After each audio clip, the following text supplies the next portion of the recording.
안녕하십니까. 새해가 바뀌었는데요. 실감 나십니까? 아이들 자라는 모습 보면 실감이 납니다. 몇 살 안 돼 보이는데 3살이라고 얘기하더라고요. 근데 지금 제 뒤에 있는 그 강남 뒤편 플랜카드가 슬로건이 바뀌는 걸 보면서 그래, 새해가 바뀌었구나 라는 것들을 이렇게 느끼게 됩니다. 보통 이제 새해 첫 메시지는 1년간 교회가 가야 될 그 방향을 저희들이 제시를 하죠.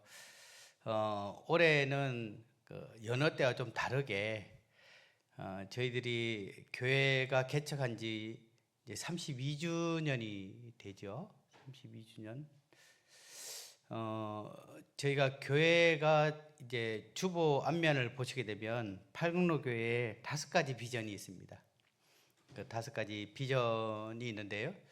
이 비전을 보면서 우리가 이제 30살 정도 되면 장가도 가고 아이도 낳고 열매를 맺기 시작하잖아요. 그래서 이 비전을 보면서 이제 이것을 좀 더 구체화하는 그러한 실천하는 그런 해가 되었으면 좋겠다라고 해서 올해 거꾸로 올라갈 것 같습니다. 5번째 해당되지만 또 지금 저희 교회의 가장 중요한 또 우리가 여기서부터 이제 시작되는 거죠. 그래서 5번째 그 비전, 사귐이 따뜻한 교회.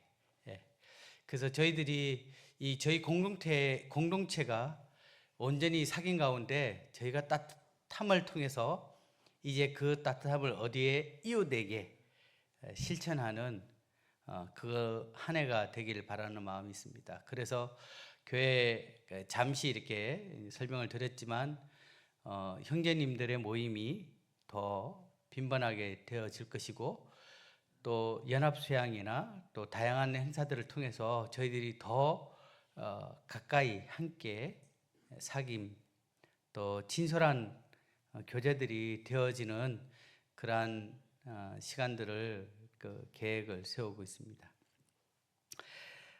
주님이 주신 말씀들을 함께 살펴보기를 원하는데요. 요한복음 13장 12절부터 17절 말씀을 함께 보시겠습니다.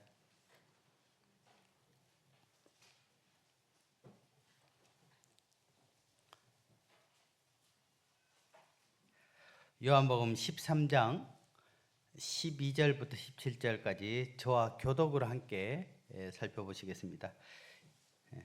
12절입니다.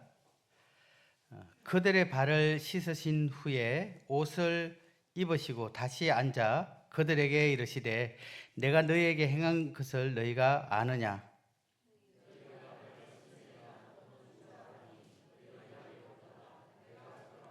내가 주와 또는 선생이 되어 너희 발을 씻었으니 너희도 서로 발을 씻어주는 것이 옳으니라.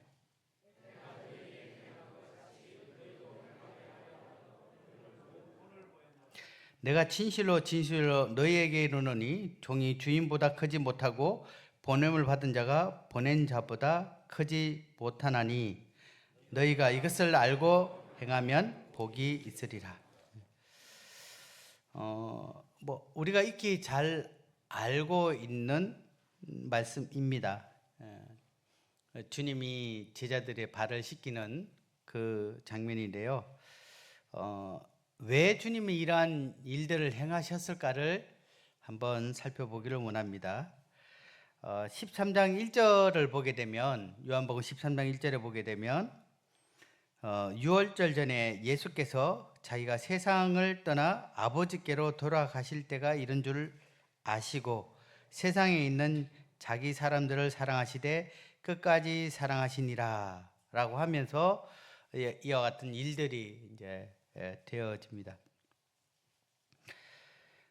우리가 이렇게 한 번은 깊이 이 장면을 생각하면서 생각해 볼 것은 왜 주님은 세상을 떠나기 전에 가장 사랑하는 이 제자들도 포함되죠. 이들에게 이 일을 행하셨을까를 생각하게 됩니다. 뭐 많은 것들을 행하실 수 있죠. 한 명 한 명 제자들 불러놓고 축복을 하거나 아니면 나름대로 어떤 일들을 할 수 있는데, 주님은 내가 하나님께로 가게 될, 주님은 십자가의 마지막 사역을 앞두고 이 제자들에게, 그들에게 무엇인가 큰 의미, 무엇인가 그들이 이것을 반드시 기억하거나 아니면 행하게 되기를 바라는 차원에서 주님은 이 일을 행하셨다. 그래서 연어 3년 동안에 여러 교훈과 또 주님의 행하심과 어떤 가르침이 있었지만, 그 가르침보다 참 더 큰 의미를 가지는 행위입니다. 만약 제가 이 팔공로 교회에 마지막 떠나기 전에 마지막 설교를 한다면, 저도 사실 이 본문을 택하고 싶었습니다. 아니, 저도 이 말씀을 보면서 새해 첫날이지만 성도님들에게 이 말씀을 함께 나누고 싶은 마음이 저도 그러합니다. 뒤에 보게 되면 사도 바울 또한 동일한 그의 마지막 어떤 부분들을 말할 때 동일한 이 권면을 하고 있는 모습들을 저희가 보게 될 건데요. 그 4절 5절을 보게 되면, 13장 4절 5절을 보게 되면 저녁 잡수시는 자리에서 예수님께서 일어나십니다. 그리고 겉옷을 벗고 수건을 가져다가 허리를 두르고 대야에 물을 떠서 이 제자들의 발을 씻으시고 또 그 두르신 수건으로 닦기 시작합니다. 그래서 베드로는 안 됩니다 이렇게 얘기하죠. 우리가 잘 알듯 당시에 팔레스타인 지역에는 이스라엘에는 길 바닥이 지금 아스팔트가 아니니까 먼지 투성이고, 또 그들의 신발이 지금 운동하는 구두가 아니니까 샌들을 신었을 거잖아요. 그러니까 온전히 발이 쉽게 먼지에 더럽혀지기도 하고, 또 비가 한번 와버리면 완전히 그냥 진흙덩이 질퍽질퍽 이렇게 되어진 상황에서 그대로 집에 들어오지는 못하죠.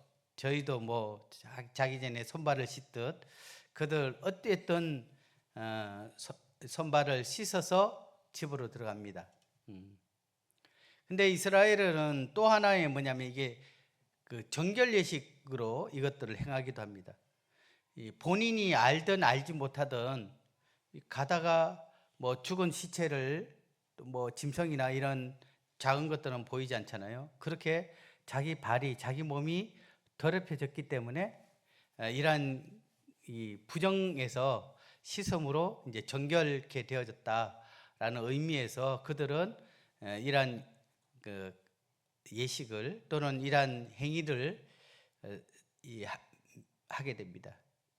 근데 손이야 자기가 씻을 수 있지만 발은 씻기가 좀 불편한 상황이니까 좀 어느 정도 형편껏 산다면 그 집에서 가장 그 낮은 지위에 있는 노예들 또는 가장 낮은 사람이 그 역할을 합니다. 저는 어떤 교회에는 교회 들어오는 입구에 그 교회 책임자 되는 목회자가 이 성도들이 오거나 교인들이 오면 세족식을 합니다. 세족식을 하고 들어가는 교파도 있어요. 그러면 들어갈 때 되면 양말을 벗고 딱 있으면은 목회자님이 막 발을 씻어주고 싹 닦아주면 딱 들어가고 이렇게 하는데, 만약에 제가 그런 교회에 만약에 목회를 하고 있었다, 그냥 요즘은 다 신발이 깨끗하니까 아마 쉽게 할 수 있는데, 만약 어느 한 노숙자가 아주 새까만 거의 맨발로 다니는 그 발 상태에서 저한테 발을 내민다면 때까지 밀어가면서 하기는 좀 쉽지 않겠다. 만약 제가 이제 예수님 당시에 생각하면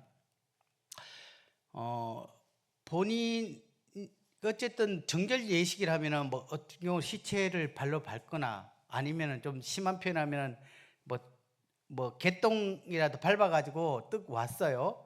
그러면 그 상태에서 그 허물을 이렇게 발을 다 씻겨준다는 게 쉽지는 않습니다. 깨끗한 발이지만 제자들이 있을 때도 서로 막 이렇게 눈치 보면서 누가 발 씻을 거냐, 누가 저 더러운 짓을 할 것이냐 이렇게 생각했던 것이 성경에 나와 있잖아요. 근데 주님은 뭐 그들이 어떤 오물이 있든 또는 어떤 상황이든 참 그렇게 제자의 발을 씻기셨던 이 모습들을 보면서 참 우리에게 주는 많은 의미들이 있을 것이다. 특히 주님은 처음 제자들이 들어와서 밥을 먹기 전에 이렇게 씻은 게 아니라 음식을 먹다가 갑자기 일어나서 그 일을 행하거든요.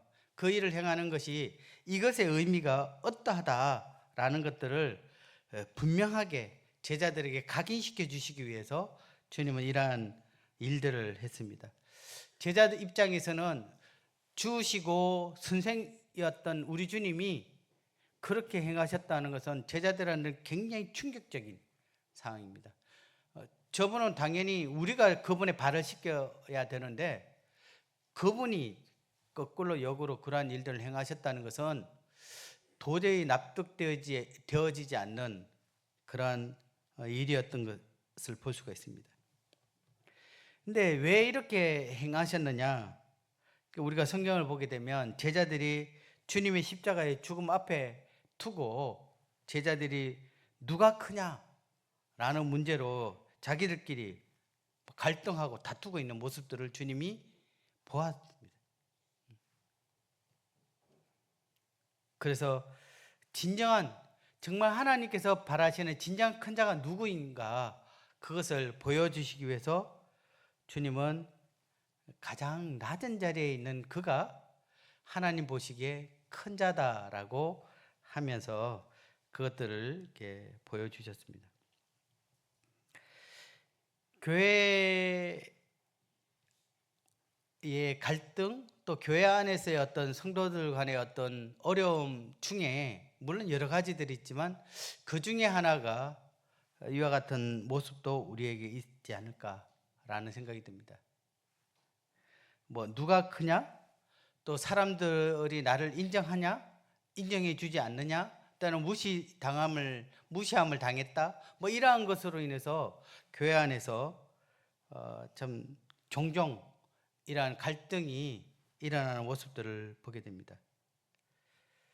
근데 주님께서 12절 말씀을 보면 내가 너희에게 한 일을 알겠느냐? 라고 얘기합니다. 내가 너희에게 이 행한 그 일들을 너희들이 이것의 의미를 알고 있느냐? 저는 정말 이 발을 씻겼던 그 주님의 모습처럼 그의 더러운 어떤 것 또는 그의 연약한 어떤 것 때로는 감당할 수 없던 것이지만 그 낮아진 마음으로 그의 그것들을 씻기고 받아주면서 서로가 포용하고 수용하고 이해하고 있는 모습 그대로 우리가 그를 서로 존중히 여기는 그 모습과 다를 것이 없다라고 생각이 됩니다. 그렇잖아요? 그러니까 우리가 교회 안에서 깨끗한 발만 있는 게 아니잖아요. 깊이 들어가면 감당하기 힘든 그러한 이 오물스러운 것들이 실제적으로 사람이기 때문에 그것들이 있습니다. 근데 주님은 그것을 낮은 자리에서 그것을 판단하고 비판하기보다는 낮은 자리에서 그것을 겸손한 마음으로 그의 더러움을 씻기는 또 그것을 수건으로 닦는 그러한 우리의 태도적인 부분들을 보여주고 발을 내미는 자가 아니라 발을 닦아주는 그러한 자였으면 좋겠다. 14절 15절을 보면 요한복음 13장 15절을 보게 되면 내가 주와 또는 선생이 되어 너희 발을 씻겼으니 너희도 서로 발을 씻어주는 것이 옳으니라. 내가 너희에게 행한 것 같이 너희도 행하게 하려 본을 보였노라. 왜 주님은 이 마지막 하나님 앞에 돌아갈 그 상황에 제자들에게 이것을 친히 보여주시면서 얘기하는 거죠. 내가 너희에게 이러했던 것처럼 너희가 그러하다면 너희 공동체가 결코 갈등이나 또는 어떤 것이 아니라 서로를 이해하게 되고 사귐 있게 되고 그 따뜻함이 있을 건데 다들 다 발만 내미는 거죠. 때로는 저도 주님 앞에 거의 40년간 교회 생활을 했는데 연말이 되면 가끔 찾아와서 교제를 나누는 분이 있어요. 어떤 하면 내년에는 좀 쉬고 싶습니다. 올 한 해 너무 힘들었습니다. 그런 이야기를 물론 저도 그러고 싶고 그런데 그러한 이유가 뭐냐면 사람들은 많지만 일을 하는 사람은 그 일의 비중이 너무 높은 거예요. 다르게 표현하면 1000명이 있다 하더라도 일을 하는 사람이 뭐 200명이나 100명이 되는 게 아니라 그냥 10여 명이 그 1000명의 역할들을 담당하는 거죠. 그러다 보니까 한 사람이 한 역할을 하는 게 아니라 2역할, 3역할, 4역할, 5역할 순종하고 일 잘하니까 다 일을 맡겨버리고 나머지 대부분 990명은 다 발을 씻겨달라고 발만 내미는 것처럼 되어지니까 아무리 대화에 발을 씻기려 해도 이 몇 명이 900명의 사람들을 씻길 수 없는 것처럼 몇몇 분들이 섬김의 그 비중이 그 하중에 의해서 힘들어서 내년에는 좀 쉬게 해 주십시오 이런 일들을 가끔 듣게 됩니다. 다행히 올해는 그렇지는 않는데요. 자, 이러한 것들을 봤을 때 우리가 섬기는 위치에 있는 것이 아니라 어느 순간에 교회 안에서 우리는 주인된 또는 선생된 뭐 이것저것 가르치는 일을 되어지지만 진정 교회에는 진작 섬길 사람은 없는 그러한 모습들을 보게 됩니다. 예전에 뭐 어떤 형제님이 그러더라고요. 교회는 군함이 되어야 되지 유람선이 되어서는 안 된다. 교회 모든 성도들이 다 유람선에 온 것처럼 이것 즐기고 저것 즐기고 앉아 있으면 다 서빙을 받고 뭐 이것이 아니라 군함처럼 각자 자기 뭐 포병 역할 나름대로 각자 역할들을 맡아서 함께 이것들을 해 나가야 되는데 어느 순간에 저희들은 호화 유람선처럼 되어진 이 모습들을 보면서 주님은 제자들에게도 동일하게 그것이 아니라 너희가 가장 낮은 자에 서로 섬기는 자가 되기를 바란다라고 이야기합니다. 만약 우리 안에 주님이 계시지 않고 우리 각자의 심령 가운데 성령님이 계시지 않다면 저는 교회처럼 복잡하고 골치 아픈 곳이 없다라고 생각됩니다. 연령도 다양하죠. 배움도 다양하죠. 또 자라온 환경도 다양하죠. 직업도 다양하죠. 이분들의 욕구들이 다 하나가 되어서 채워질 수 있느냐? 쉽지는 않습니다. 하지만 우리 안에 성령님이 계시고 주님이 계시기 때문에 이 성령의 띠로 우리가 하나 될 수 있는 것이고 또 우리가 연합될 수 있는 것은 우리가 다 주님의 마음을 가지고 있기 때문에 가능한 것입니다. 그래서 주님은 제자들에게 친히 보여주고 자기가 가장 사랑하는 이에게 그것을 행하게 하시며 또 그거를 그대로 하시기를 바라는 차원에서 마지막 그들을 위해서 이 일들을 행하셨던 것을 보게 됩니다. 17절을 보겠습니다. 13장 17절 같이 한번 읽어보겠습니다. 자, 13장 17절 시작. 너희가 이것을 알고 행하면 복이 있으리라. 이것을 행하면 복이 있을 것이다. 물론 복이 있는 사람은 산상수훈에 나와 있던 이 단어 같은 단어입니다. 마카이오스, 복. 물론 우리가 말씀에 순종되어졌을 때 주님으로 받을 이 복, 은혜, 또 보상들, 이것들을 말하기도 합니다. 근데 이 마카이오스라는 이 헬라어 단어, 복이라는 이 단어에 또 하나의 단어의 의미가 있는데 그것이 바로 행복이라는 단어의 뜻도 됩니다. 제가 그 단어를 넣게 되면 너희가 진정으로 이것의 진정한 의미를 알고 그것을 너희가 행하게 되면 너희는 참 행복할 것이다 라고 말할 수도 있습니다. 제가 오늘 아침에 이제 저희 이렇게 오늘 아까 소개받았던 그 형제님이 저와 같이 이제 공부를 했던 이제 형제이기 때문에 저희 집에서 어제 같이 이렇게 시간을 보내고 이제 잠을 잤는데요. 제가 아침에 눈 뜨면서 밥 먹으면서 이야기하면서 저도 모르게 또 휴대폰을 꺼내서 우리 손자 자랑을 이러면 안 되는데 이게 뭔가 이게 저에게 마음의 기쁨이 오늘 주님이 어떤 말씀을 주셨고 뭐 이렇게 이야기해야 되는데 괜히 휴대폰에 손자 사진을 또 보여주고 동영상 보여주면서 자랑을 하게 되더라고요. 이게 참 본능인 것 같습니다. 근데 제가 이제 손자가 둘이 있지만 손자에게 선물을 이제 가끔 합니다. 손자가 뭐 놀만한 장난감 근데 얘가 그걸 받으면서 막 좋아해요. 좋아하다가 이제 뭐 잠시 지나면 또 잊어버리겠지만 이 손자가 즐거워하는 것보다 제가 그 아이에게 그 선물을 준 제가 더 기뻐요. 제가 더 좋아요. 주는 것이 받는 것보다 복되다라고 하는 것들이 제 마음에 실감이 나더라고요. 섬김, 주는 것, 사랑하는 이를 섬기는 것, 사랑하는 이에게 기꺼이 주는 것, 사랑하는 이를 위해서 희생하는 것이 사랑하는 이도 행복하겠지만 제가 더 행복하더라고요. 주님은 우리에게 말씀합니다.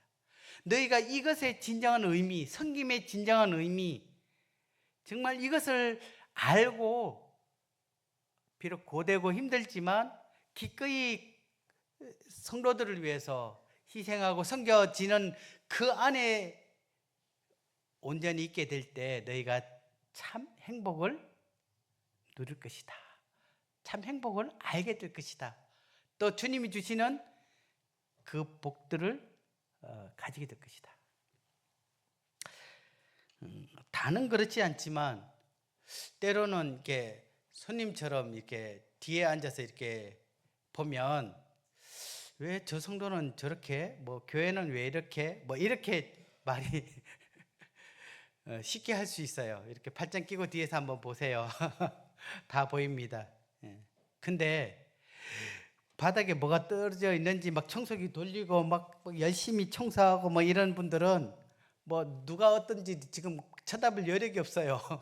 왜냐하면 자기 할 일만 해도 너무 이렇게 바쁘죠.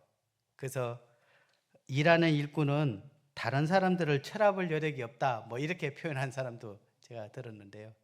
그렇습니다. 우리가 진정으로 행복하기를 원한다면 주님 말씀처럼 섬기며 사랑을 나눌 때 우리가 참 이 행복과 주님이 주신 복들을 우리가 누리게 되는 것을 보게 됩니다.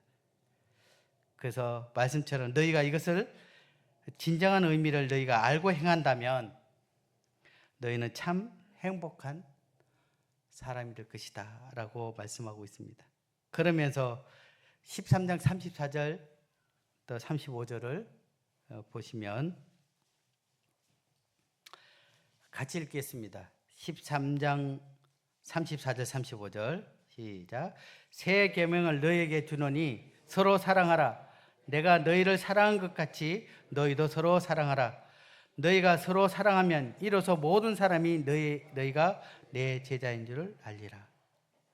나는 너희에게 새 계명을 준다. 서로 사랑하여라. 내가 너희를 사랑한 것 같이 너희도 서로 사랑하여라. 너희가 서로 사랑하면 모든 사람이 그것으로서 너희가 내 제자인 줄을 알게 될 것이다 라고 말씀하고 있습니다. 주님이 여기서 내가 너희를 사랑한 것 같이 할 때 이 사랑의 기준을 주님은 제시했습니다. 여기서 말하는 사랑은 자신의 유익이 아닌 타인을 위해 온전히 내어주는 아가페 사랑을 이야기하고 있습니다. 우리가 사랑받을 자격이 있어서 예수님이 우리를 먼저 사랑한 것이 아니었습니다. 그저 우리의 상태와 상관없이 주님은 우리를 일방적으로 사랑하셨습니다. 그와 같은 주님의 그 사랑으로 상대가 나의 사랑에 반응하든 반응하지 않든 고마워하든 고마워하지 않든 주님이 나를 사랑한 것처럼 우리는 때로는 그들에게 주님의 사랑을 나타내기를 원하고 있습니다. 그리고 성도 간에 서로를 아끼고 돌보는 그런 실천적 사랑을 하게 될 때 비로소 세상은 우리가 예수님의 제자인지를 알게 될 것이고 인정하게 된다라고 이야기하고 있습니다. 요한일서 말씀처럼 말로만이 아니라 우리의 행함을 통해서 이루어졌을 때 전도 또한 말로만 전도되는 것이 아니라 우리의 삶을 통해서 보여주는 강력한 전도의 메시지가 바로 우리가 서로 사랑하는 것입니다. 초대교회 당시에 날마다 사람들이 더하여지더라 라는 이 단어 앞에 서로 사랑하고 서로 떡을 나눠주고 날마다 모이기를 힘썼던 그 초대교회 성도들의 그 사랑의 모습에 사람들이 교회를 향해서 발걸음을 옮기게 되는 모습들을 보게 됩니다. 군인은 군복을 딱 보면 군인이구나 이렇게 알 수 있죠. 경찰 보면 저분 직업이 경찰이구나. 우리는 옷을 통해서 신분을 알 수 있습니다. 때로는 뭐 공무원들 같은 경우는 이렇게 명찰을 보면은 신분증 해가 이렇게 뭔가 표식을 통해서 그가 공무원이구나 경찰이구나 직업이 무엇인가 라는 걸 우리는 어느 정도 알 수 있습니다. 그죠? 근데 우리가 그리스도인인 것을 누가 알겠습니까? 세상 사람들이. 저 사람은 참 그리스도인이구나. 저 사람은 주님의 제자이구나. 저 사람은 참 하나님을 사랑하는 사람이구나. 그걸 어떻게 알 수 있을까요? 성경책 들고 다니면 역시 이렇게 할까요? 저희가 서로 사랑할 때, 저희가 상대의 연약함을 그대로 받아주면서 저희가 그것을 포용하게 될 때, 우리가 하나가 될 때 사람들이 우리를 보는 겁니다. 그래서 우리가 사랑하는 그 모습이 우리의 신분증입니다. 저들은 그리스도인이구나. 저들은 예수님을 닮은 제자들이구나. 무엇을 통해서?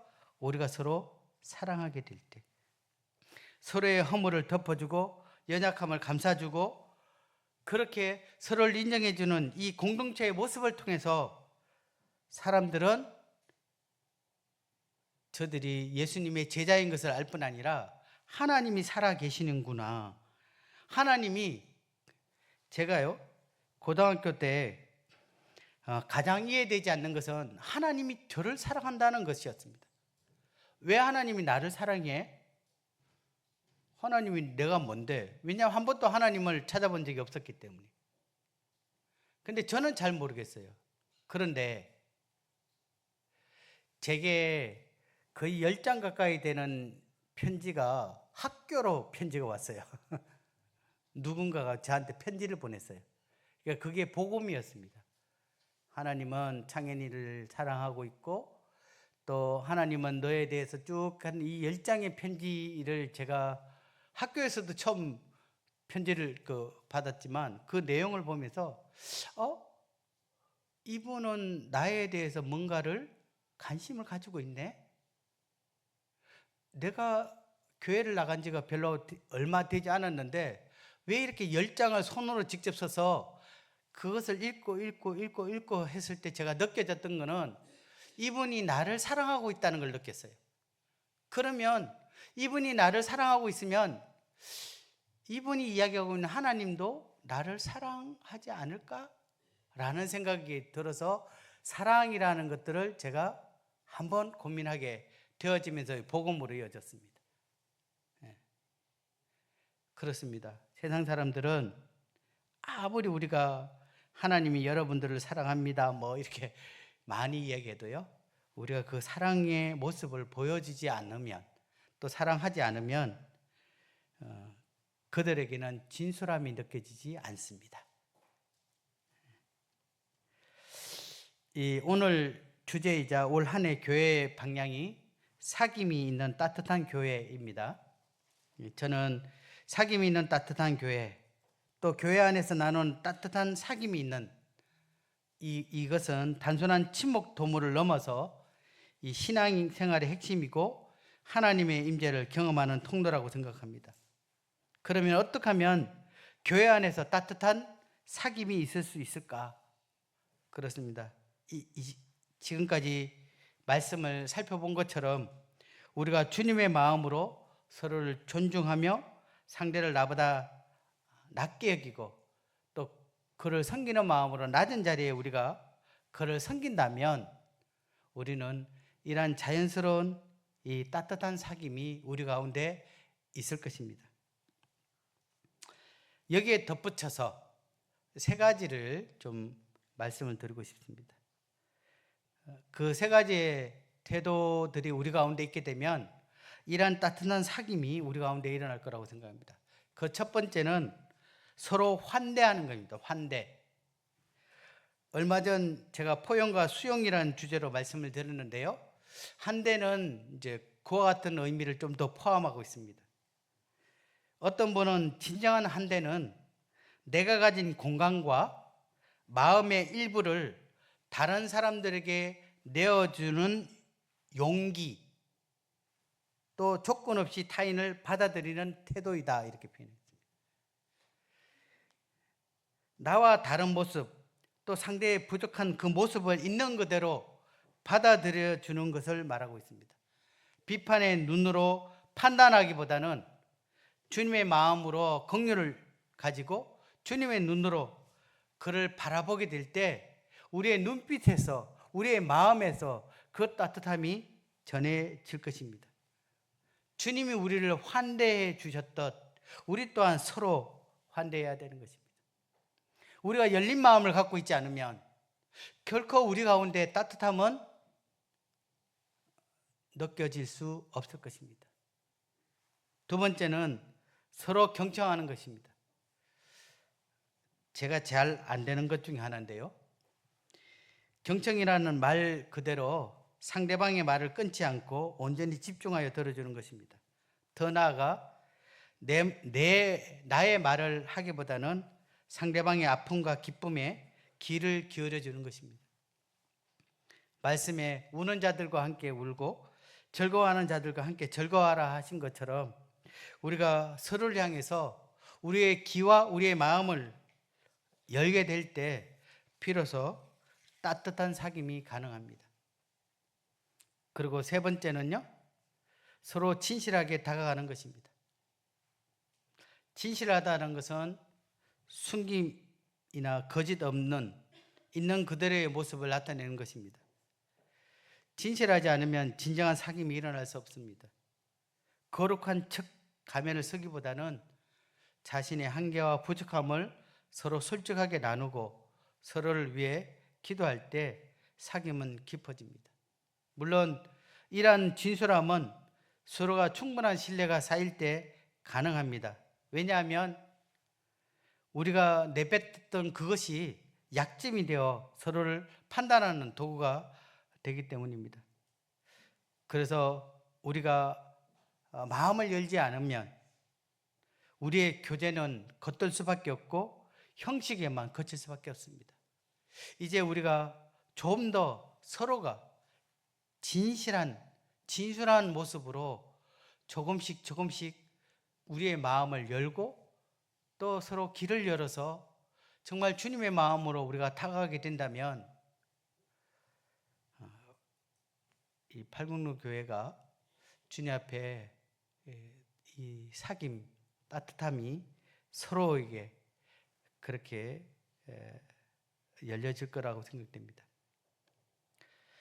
13장 35절에 보게 되면 너희가 서로 사랑하며 이로써 모든 사람이 너희가 내 제자인 줄을 알리라 라고 했던 것처럼 따뜻한 사귐은 나 중심이 아닌 우리 중심으로 시선을 옮길 때 시작됩니다. 서로 한대하고 서로 경청하고 또 서로가 진실하고 진솔한 교제 가운데 거한다면 우리 가운데 주님의 사랑이 넘쳐질 것입니다. 그러할 때 세상에서 상처받은 사람들이 교회에 와서 위로를 얻게 될 것입니다. 그리고 그 안에 있는 주님을 발견하게 될 것입니다.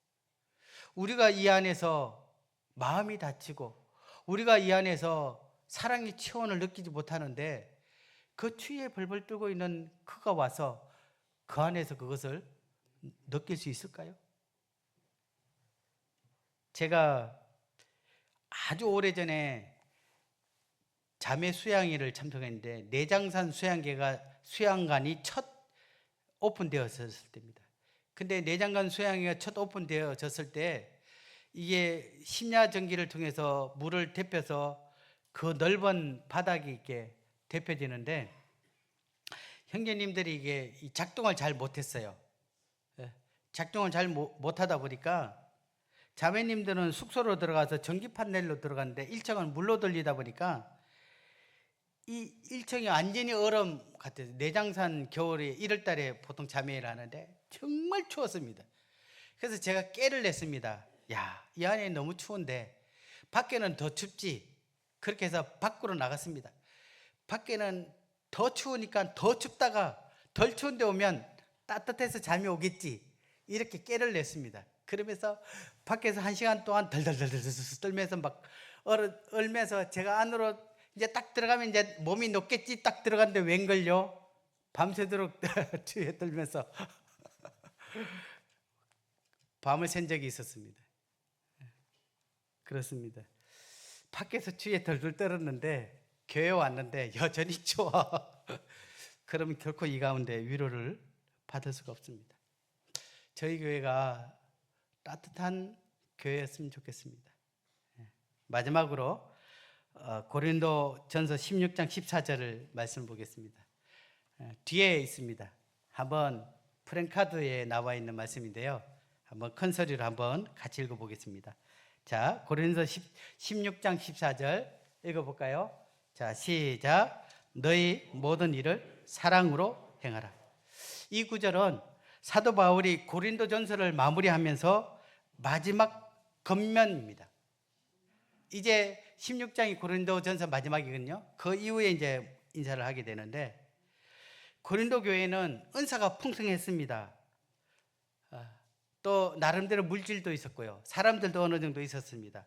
근데 그 가운데 파당 싸움과 또 여러 가지 문제들로 인해서 교회가 분열되거나 갈등 가운데 있었습니다. 그래서 사도 바울은 고린도전서 13장, 우리의 사랑장이죠. 13장을 통해서 그들에게 우리가 아무리 좋은 것들이 있더라도 사랑이 빠져 있으면 그것은 무의미하다라고 이야기하면서 우리가 교회 안에서 우리가 모든 일을 할 때 사랑으로 행하라 라고 한 번 더 다짐을 하면서 이 서신을 마무리하고 있습니다. 고린도 13장 1절 3절 1절부터 3절까지만 잠깐만 보겠습니다. 고린도전서 13장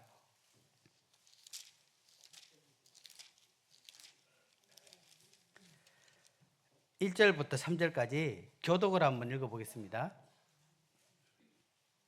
13장 1절 잘 아는 말씀이지만 내가 사람의 방언과 천사의 말을 할지라도 사랑이 없으면 소리나는 구리와 울리는 꽹과리가 되고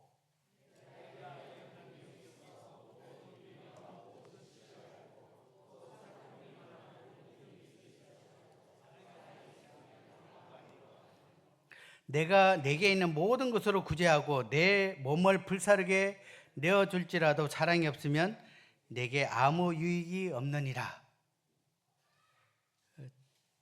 제가 조금 제 표현으로 한번 말해 보겠습니다. 이곳에 있는 모든 성도님들이 유창한 외국어 실력을 가지고 있고 신비로운 천사의 말을 할 수 있을지라도 주님의 사랑이 없으면 우리 교회는 울리는 징이나 요란한 꽹과리가 난무한 곳이 될 뿐입니다. 또한 모든 성도님들이 말씀 안에 있는 깊은 비밀과 모든 지식을 가지고 있을지라도, 아니 말씀을 탁월하게 전하고 산을 옮길 만한 믿음이 있을지라도 사랑이 없으면 성경은 아무것도 아니다라고 말하고 있습니다. 자신이 가지고 있는 모든 소유를 나눠주고 심지어 몸이 부서질 정도로 헌신하고 수고할지라도 사랑이 없으면 아무런 이로움이 없습니다. 저는 저희 교회가 은사가 많고 능력이 많고 재능이 많고 성도들이 많고, 물론 이것도 감사한 일이지만 사랑이 많은 교회였으면 좋겠습니다. 사랑이 많은 교회였으면 좋겠습니다. 어린아이로부터 연세 드신 어르신들, 그리고 새롭게 교회에 더해지신 분들, 또 홀로 계시는 분들이 존중받고 또 따뜻한 사귐 속에 들어가서 주님의 사랑을 느끼는 그런 교회였으면 좋겠습니다.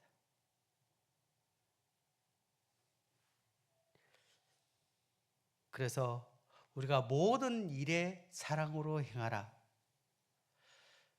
어제 자매님들의 수고에 의해서 영남 지역 젊은 교사들이 정말 제가 대신 칭찬을 받았습니다. 수고해 주셔서 너무 감사하고 팔공교회에 매일 오고 싶을 정도로 그렇게 진한 사랑을 누렸던 것 같습니다. 그와 같이 우리가 이런저런 많은 일들에 대해서 참 사랑을 나누는, 사랑을 전하는 그런 팔공교회, 지금도 따뜻한 교회고 지금도 너무 좋습니다. 근데 주님이 오늘 이 말씀을 우리에게 주신 것은 조금 더 사랑하고, 그 사랑이 이제 우리만 누리는 것이 아니라 이것이 흘러 넘쳐서 주님을 알지 못하는 이들, 더 나아가서 지역 주민들에게까지 그리스도의 사랑이 전해지는 그런 교회였으면 좋겠습니다. 기도하고 마치겠습니다. 주님,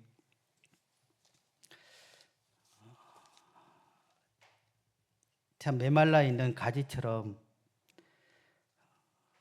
참 말라 있는 저희 마음에 주님이 다가오셔서 주님의 그 놀라신 사랑을 통해 저희들을 녹여주셨고, 저희 마음에 성령님을 통해서 그리스도의 사랑을 깨닫게 할 뿐 아니라 그리스도의 사랑을 나눌 수 있도록 도우신 것을 감사를 드립니다.